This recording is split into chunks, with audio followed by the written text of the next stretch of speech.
Good morning, everyone. Good morning, everyone. Good morning, everyone. Himadri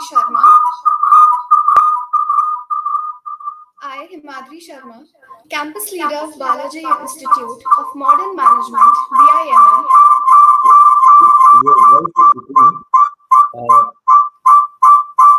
Avni sir, could you please mute?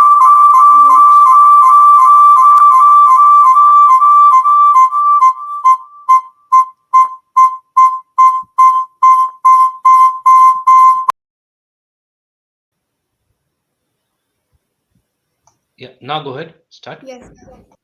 Good morning, everyone. I, Himadri Sharma, Campus Leader of Balaji Institute of Modern Management, BIMM, Sri Balaji University, Pune. I'm going to be your host for this session.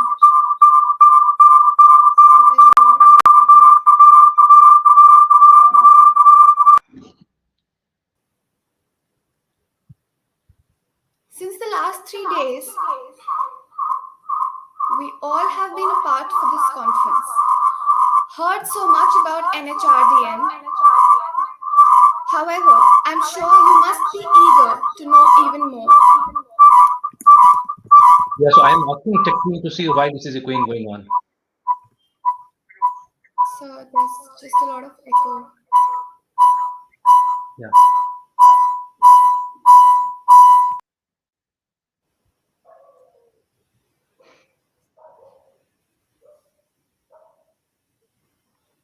So to take this conversation forward, I invite Mr. R. Anand.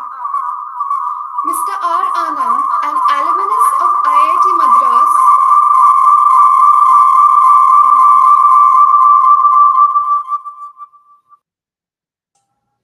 Yeah, Himadri, can you mute yourself? Let me try. I don't think there's an echo right now, right? There's no echo, isn't it? No, Okay. sir. Okay. So yeah, please mute yourself. That's okay. I will introduce. Thank you so much. Friends, I hope you are able to hear me. Okay, great. There is no echo. I hope, yes, you are able to hear me. Thank you so much.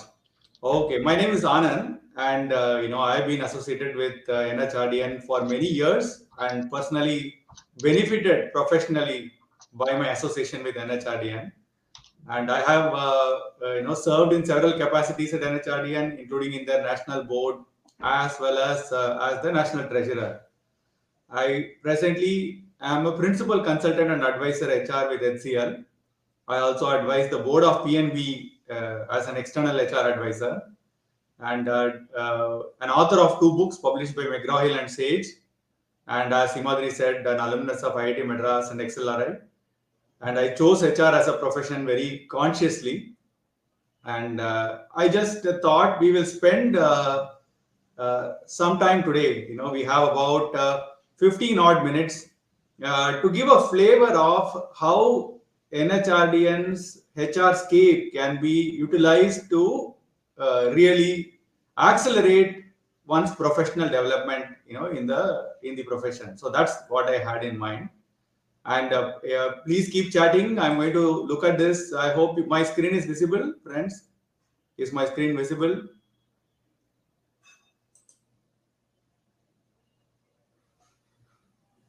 Okay. So I hope my screen is visible. Let me just check from the chat if my screen is visible. Yes, thank you so much. So I'm going to go on, and I will request, Himadri or Agnivesh, if I'm missing something in the chat, to feel free to, ping me and say, this question is being asked, and we do answer it, kind of stuff. Okay. Right. So, okay, before we go to, so Hrscape is, what is Hrscape, right? And we are going to introduce Hrscape. Hrscape is NHRDN's own proprietary competency framework, okay? And something that lots of thought leaders around the world have said is something that is going to influence the development of the HR profession around the world, not only in India. And it has been fairly well institutionalized in terms of the number of organizations, the number of thought leaders, the number of senior practitioners who have given their inputs to shape this. And Hrscape is that competency framework. And for those of you who want to really grow in HR and be known as a great professional, right? Hrscape is one clear reference, a true north, a compass to be able to guide your journey in terms of your professional development. And it's also a place where we are uh, having the best in the field, right? Practitioners of these areas come and teach you on the competency framework. So that's the small essence of it. And National HRD Network offers several certifications, called the basic certification, the advanced certification, and then the expert certification. So multiple certifications are used by are offered by NHRDN to be able to develop these competencies. So I'll just rewind a little bit. I know a lot of students must have learnt about competencies in theory, and they would immediately tell that competencies is a mixture of knowledge, skills, behaviors, attitudes, values, etc. A package that helps someone excel in their job, right? In their roles, in their jobs. That is what everybody would say. But I want to just step back and say, how did competencies really originate in the world? Competencies originated in the world out of a very emergency compulsion. So we all are following the Russia-Ukraine war today, and you notice that the Ukrainians, because they are simply outnumbered, have given arms to their people who are between 18 to 60 years old to fight the Russians.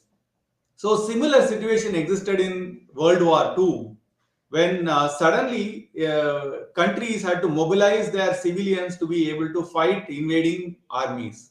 And when that happened, there were obviously not as many arms as there were people. So they had to quickly find a way to select those farmers who can be given anti-aircraft artillery to be able to aim and shoot enemy aircraft, right? That was causing a big damage during the Second World War. So they employed a very quick and dirty mechanism to say, what must I test uh, short of the actual shooting of an aircraft that will convince me that this person A instead of this person B must be the person should be given the arms for the greatest benefit in terms of a overall ability to repel an invader. So that is the real origin of competencies. So when you are really able to see a person on the job in a very similar circumstance and seeing them in action, you don't need competencies. It is like touching the nose in a very roundabout way. But you need competencies when you don't know whether this person can do the job, don't have the opportunity to see that person in action, and you can't do an experimentation because it will be a wastage of resources. So that is when you need competencies. Now, when we select and deploy HR professionals in the various roles that HR professionals get through, we need to have some mechanism to say that, hey, suppose we deploy this person, is this person likely to succeed or not? What are the indicators that this person is likely to succeed? So that need is what gave rise to the NHRDN competency framework. And if you notice in our country, there are a variety of industries, right? You have startups, you have large organizations, you have MNCs, you have public sectors, you have non-governmental organizations. So the context of the business in each of these organizations is very, very different. And similarly, HR professionals play various roles in these contexts. So they could be in a center of excellence or in a corporate role trying to design processes, systems, or they can be an operational role becoming partners to business as a HR business partner. Or they could be generalists, trying to deploy HR policies and frameworks into the organization. Or they could be in employee relations, trying to make sure that there is a very good climate for work to happen. So industrial climate for work to happen, right? They could be in different roles, or they could be talent acquisition professionals. They could be communication professionals, trying to make sure that employee communication is extremely excellent. So you have variety of roles, variety of business context, and how do we create some sort of a map to be able to uh, guide professionals in terms of developing them, guide organizations in terms of their capability building efforts, and guide people who select people in terms of selecting the right people. So that is the basic idea. And lots of thought leaders and practitioners, as I mentioned, spent days and months arguing about how should this be, how should that be, etc. before producing what you see in the screen today. And so the NHRDN competency framework, right, for anybody who is associated with human capital management, has 4 behavioral competencies, which are there in the blue, right? And they are what you can call as underlying behavioral orientations. For example, credible champion, managing change, service orientation, diversity and inclusion, or what you can call as the behavioral pillar of this competency framework. And there is obviously a functional pillar, right? The behavioral pillar could be common, for example, to a professional in customer service or a professional in marketing, right? Some of these behavioral pillars would be common. But then there is a core pillar which is associated with the HR body of knowledge. And if you look at that you call as the functional pillars. And the functional pillars are strategic HRM, organization design, workforce planning and staffing, talent management, learning and development, performance management, total rewards, and employee relations. So this is the essence of the framework. And in each of these 12 areas that we are trying to test, right, this 8 plus 4, you would have 4 levels of proficiency. So somebody can be a beginner or at the foundational level, which means they are aware, they can understand once told what is what, right? So that is the level that you can call as the foundational level.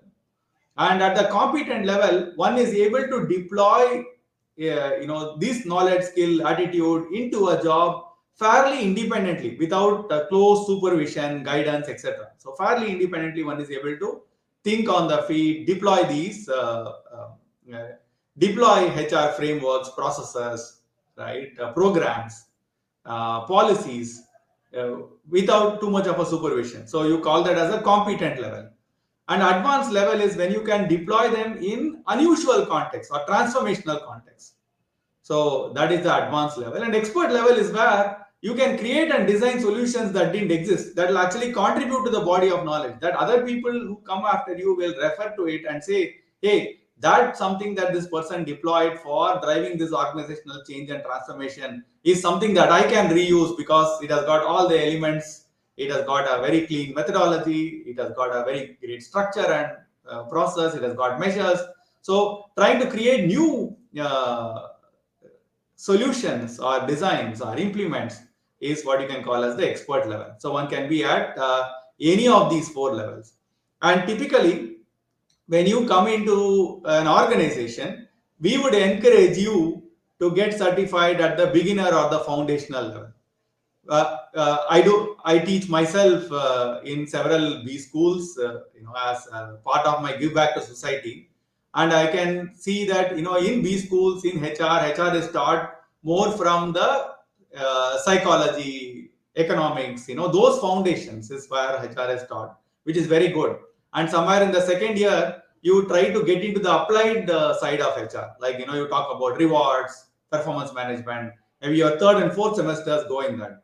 But then when you get into an organization, you have to contextualize it a little bit and say, in this organization, which is in the IT industry, in the automotive industry, right, in the aerospace industry, in the hospitality industry, what does this mean, right? How is it really getting deployed?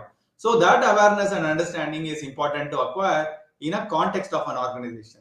So we encourage people to sort of certify themselves at the beginner or foundational level. And typically, these are courses that are designed and delivered by practitioners, very senior practitioners, as you will see, who will take you through a 10-hour module with some little assignments in between. And that's typical, right? I'm not saying every program is exactly 10 hours, but typically a 10 to 12-hour module where you would go through this. And at the end of a successful completion of the assignments and your engagement in the course, the facilitator can recommend to NHRDN saying that please award them the foundational level or beginner level as far as this competency area is concerned. So there are 12 courses and each of them about 10 to 12 hours long. And we have successfully transitioned that online and measured that we are able to deliver them very effectively. Then you have the next level, the competent level. These are typically courses which are of a 24-hour duration and spread over 6 weeks or 8 weeks or 5 weeks, depending on the design that we have. And it has lot more assignments, lot more deliverables, lot more of peer ratings and so on. And that is when you get at the end of 24 hours, depending on your engagement, how you sort of submitted these assignments, we give you the second level certification. Based on the facilitator's recommendation, NHRDN gives you the second level certification.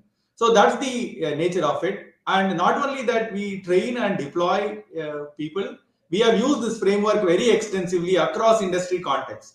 For example, when we ask organizations to present case studies in different functional areas, we evaluate them against these framework to see whether all elements have been covered. Is there a measurability to it? At what level has this practice been successful in deploying this competency area inside the organization? So even when you don't look at people, you look at instances, programs, they can also be mapped onto this HR competency framework, evaluated, judged, and we have been doing that at NHRDN for years together now. So we have a lot of history, understanding, etc. Similarly, we have the Ramcharan Awards, Professor Ramcharan Awards, where both industry professionals and the students get evaluated on these competencies. At a student level, it is more potential based, more psychometric. At an industry professional level, it is also a lot more in terms of how they are displayed, what kind of evidence they are shown that they are at a certain level. So the short point is that we have really institutionalized it and learned from years and years of deployment in so many different contexts. For example, just right now in this NHRD conference, we could meet about 100 people and study their work and their presentations in the light of this Hrscape framework. So that's what I wanted to say. And at this level, I want to just pause a minute and say and see if you have any questions that you have asked here in the chat, please. Are there any questions at this stage? Okay, I'm going to present the areas shortly. Dr. Kulkarni, I'm going to present that shortly. Okay, so that's what we do. Now I'll take maybe 5 minutes more and say, okay, how does it really go about? So if you take, let us say, one of the functional areas like organizational design, and the structure is organizational design is the ability in creating. Excuse me, sir. I'm sorry to interrupt you. Is there a Sir, question? we have almost reached our time limit, sir. Okay, I'm going to take 2-3 more minutes because we started 4-5 minutes late. So if that's okay. Right, sir. Absolutely. Yeah. So we are so if you take organizational design has an element of structure, right? Understanding structures and the different structural options that exist, the process that will translate the structure into a ways of working, and a culture that will ensure that enough collaboration and influence happens in the organization. So just to take an example, that is how a course in organization design will cover all these three elements, and depending on whether the course is basic or competent or advanced or expert, we'll actually have different levels of interventions and exit criteria and evaluations to be able to uh, recognize somebody as at that level. Similarly, if you take a behavioral competency like a credible champion, so the ability to integrate high integrity in personal and professional transactions, so you will have elements like integrity and fairness. Then you have element like building trust. How do you build trust, and what is the evidence that you have built trust? And emotional maturity in handling a variety of situations that can come inside organizational context, business context, professional context. So that is how this is done. So I'm just going to flip through these slides for a minute and say, for example, strategic HRM is something that me and my colleagues facilitate the 24-hour module advanced certification. So understanding business context, HR strategy, aligning the HR architecture, and contributing to business strategy are the four elements we cover at the competent level in that 24-hour module with lots of exercises and so on. Similarly, Smita Sinha, who is with AstraZeneca, she covers organizational design, right? Judith Jas, who is CHRO of ICICI, he covers workforce planning and staffing. I mean, who better person than the practitioner who is dealing with it day in and day out in a very highly volatile environment to cover that. Similarly, talent management is covered by Anuradha of Unilever, and learning and development by Ravikant, performance management by Seema, who is a CPO at Mahindra Defense and is also part of the board of Mahindra Defense. So you have lots of senior leaders. Amitav similarly covers total rewards, right? And employee relations by Israel, and whose programs on the new labor laws and how it will impact organizations is quite a popular one. Then Sudesh covers credible champion, and who better to do it than Sudesh, who has for a long time worked in the social sector. He is part of the Azim Premji Foundation and also in industry in the past. Similarly, Anuranjita, again a very senior industry practitioner, covers diversity and inclusion, and Nilanjana covers service orientation, and Gangapriya from Ford covers managing change, and she has implemented change, ran change, and therefore is a very great person. And when Gangapriya does this course, she takes people from other industries. So let's say when I do strategic HRM, I take somebody from the startup industry, and I take somebody from the analyst industry, and therefore there's a variety of perspectives to be able to cover this. So this is what I wanted to just say, that you have a great method for your professional development, and please do leverage it. And I will stop now, and if there are any questions, we'll answer this. Thank you so much, Ashish.